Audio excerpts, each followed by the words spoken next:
So how to track your DPD parcel. So to track your DPD parcel, you're going to need to find the tracking number of your parcel.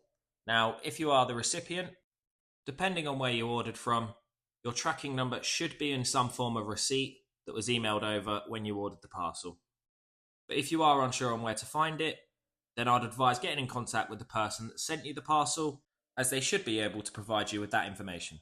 So to track your DPD parcel, you're going to want to head over to the DPD website and go to the tracking page, which should look like this, but I'll also leave a link below in the description as well.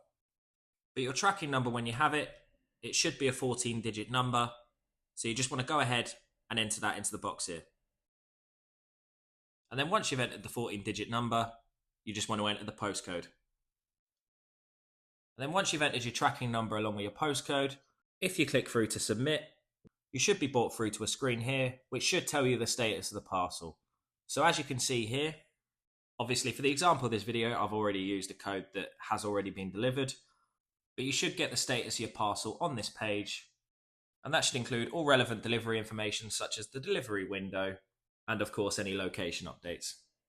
But that is pretty much it. If you found this video helpful, please consider liking or subscribing as it helps the video out.